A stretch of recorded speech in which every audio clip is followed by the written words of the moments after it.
Hello. So I released a video on the controversial subject of tyre changing, and boy, I didn't realise how controversial it was. Turns out there's loads of tyre changing experts on YouTube. There was so much of it, I did consider making a parody response video where I tried to implement all the advice that I've been given. But in the end I thought, one, life's too short really, and two, some of it was probably well intentioned, and yeah, making videos is one of the few useful things that I can do for the other people at the moment. All I really wanted to do was to just provide an hour's distraction from the troubles of the world, and also get across a cautionary tale about leaving the house ill-equipped. It really wasn't a video about me flexing my skills with tyre changing. I don't need to do that. Apparently I haven't got any anyway. I have to say nearly all the comments are positive, and that's brilliant. Some of the negative comments were constructive, and that's fine too. It's just, yeah, when someone just writes just to put the boot in, to be honest, I'm not as resilient to that as I would normally be. I don't think any of us are right now.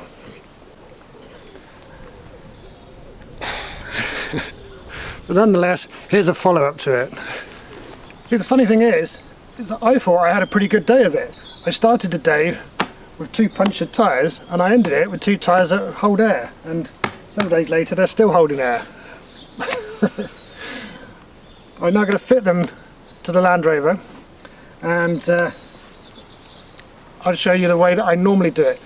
This is the other thing, I was being berated for using hand tools. I was trying to demonstrate how to change a tyre at the side of a road. That's why I did it over there and not outside the workshop. Anyway, I'm going to pull up the Land Rover to the workshop. I'm going to get out the air tools and do it the quick way. To use the air tools, we're going to need some air. This is my massive air receiver. This is my big compressor, and this is a smaller compressor here. Now the big compressor, I'd have to start the diesel generator to run that, because it takes an enormous startup current. The smaller compressor here, I can just about run off the solar power. The inverter can just about start the motor that's on this compressor as long as there's no air in the compressor and therefore no back pressure. So let's try and fire this up, and we'll get all of this pumped up. The nice thing about connecting everything together is this small compressor here can eventually power quite big tools just by collecting all this volume of air and getting it up to a sensible pressure.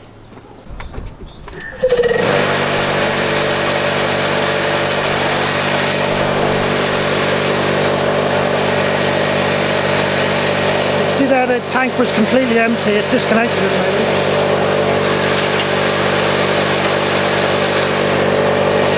And that's actually less fuss to start than it normally makes. I think that's probably because it's been out in the sun, and it's harder to start when it's cold. It's been warming up all morning. It's been used a fair bit recently as well, it probably helps as well. Anyway, let's go and get the Land Rover.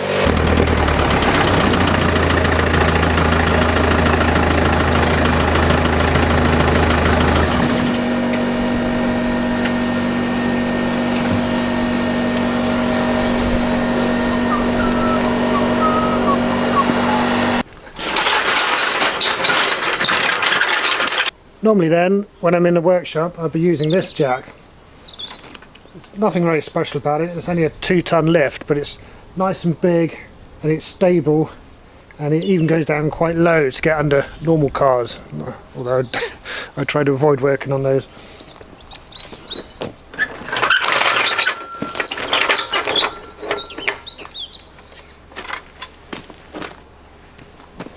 So it's got its handy feet here, I can start pumping it on the pedal.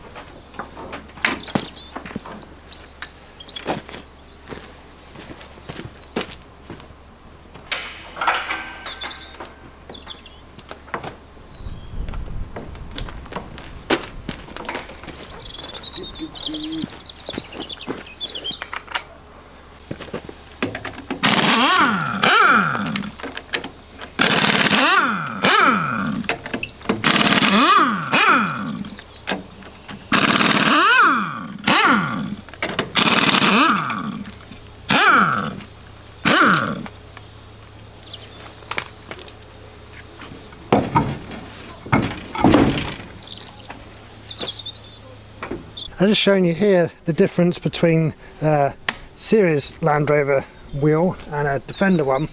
Like I said before, one is riveted and one is welded, and there are those rivets, and the equivalent here on the Defender wheel, you can see that's welded. And then here once again you can see tube type. So for those saying that I shouldn't be using tubes, it's a tube type tyre on a tube type wheel. And it's a perfectly good tyre, so I agree in a sense that tubeless tyres have lots of advantages, but these are perfectly good tyres, so I may as well make full use of them.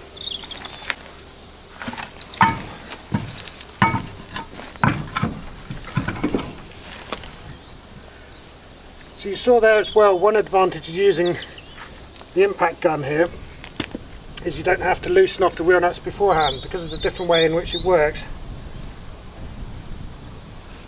It'll just drive them off even with the wheel up in the air. It's not going to spin the wheel around. One good tip that was in the comments, which I forgot to mention last time, is to put a little dab of copper slip or something similar on the nuts so that they don't just rust on.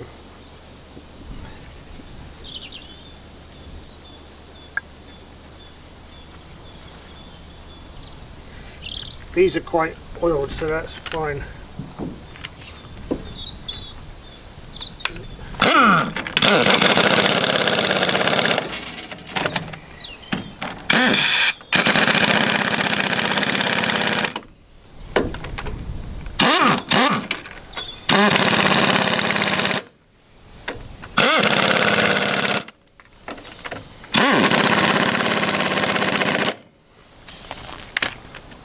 And I did it up in the star pattern that I used before when I had the wheel brace. Now, this is my air gun, and it's not brilliant. And I know that this isn't capable of over tightening the nuts, so I can just crank it up with this, and then I'll go over with the wheel brace and just make sure that I'm happy with them.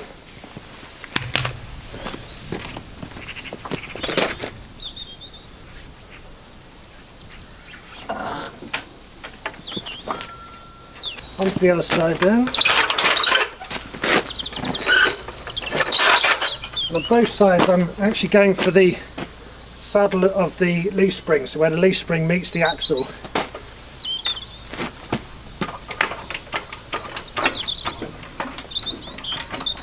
Now somebody did say that I should be using axle stands, which to be honest is bollocks. For changing a tyre, I mean really, come on.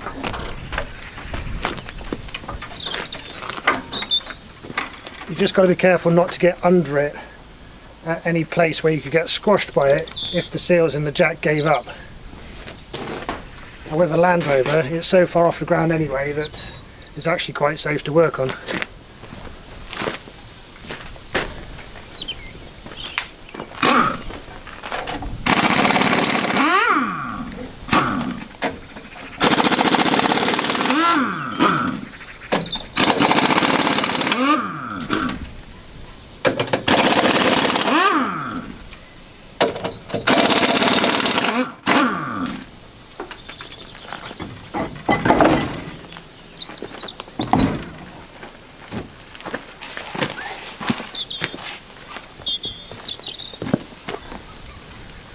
And this is the other repaired wheel.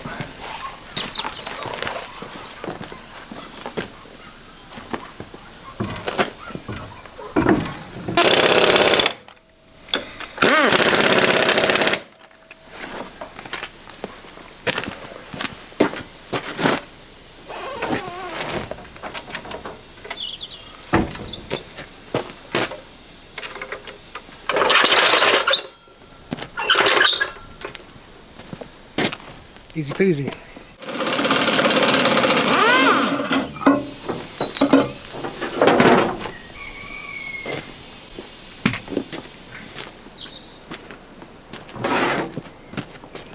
Now somebody was very concerned I was going to carry on using this spare tyre here because it is cracked and bald.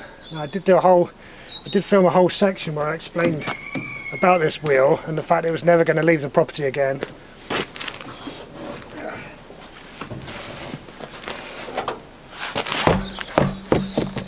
But as the video was already reaching feature length by that point, I cut all that section out.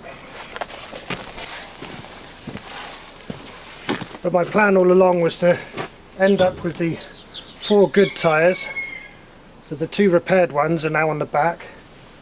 The 2 existing ones on the front match those. This is the odd one out, but as you can see it's quite a reasonable tyre. It's not as good as the others, but it's reasonable.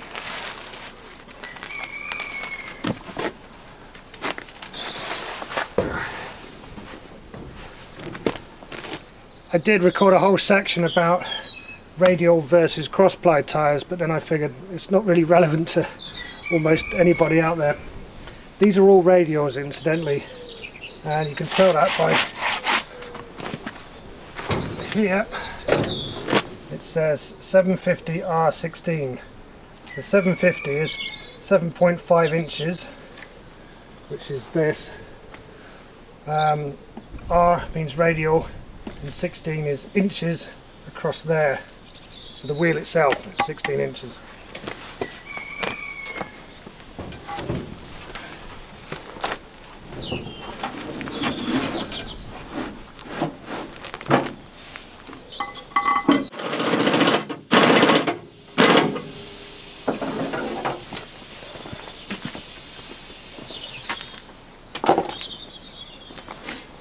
Cool. So that wheel is secured by a bolt that goes right through the bonnet. And it just pokes out there. I need to put a little bit of wire. That in. And just bend it so that it can't wiggle out. And that's just like a split pin. It stops that bolt, any possibility of that bolt unwinding and the wheel falling off. Not too bad.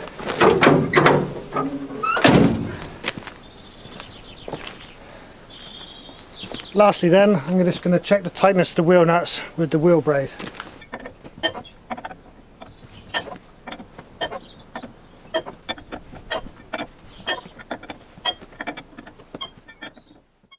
In part 1 then, I showed you this tool that I made, and also showed you some of the other ways in which I used to break the beads on tyres.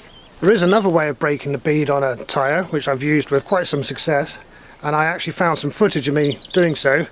So I'll stick that up now, and you can have a look at me bead breaking tyres using the digger.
there we go then. Now I've got 4 decent tyres on the wheels and a reasonable spare. I've also incidentally replaced the brakes on the front here, or rebuilt them rather, new shoes and new cylinders on the front.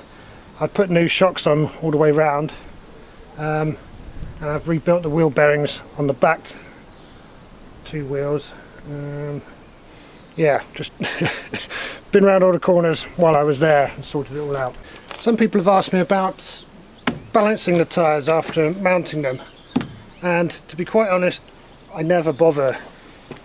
I used to get them done when I had it done by a garage, and since I've been doing it myself I never have. You can do it at home, not as effectively as on a dynamic balancer in a garage, but it is doable.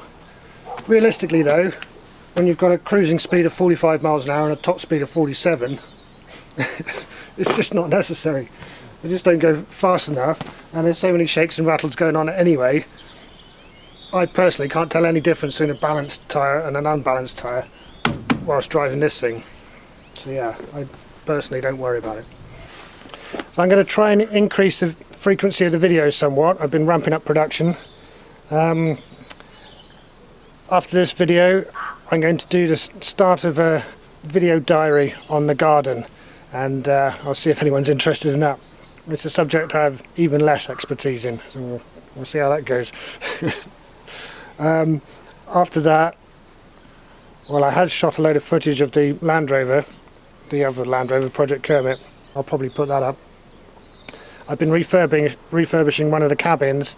I've got some footage of that I'll see if I can put into something watchable. And then there's Project Awesome, of course, as well, which I've got quite a bit of footage. Unfortunately, a lot of it is just me and Mark doing wiring, which was not interesting to look at. But I'll see if I can pull something out of that, and I'll put that up as well. But yes, I'm going to keep the videos coming as long as there's people interested in watching them. Other than that, stay safe everybody, and I'll see you next time. Cheers.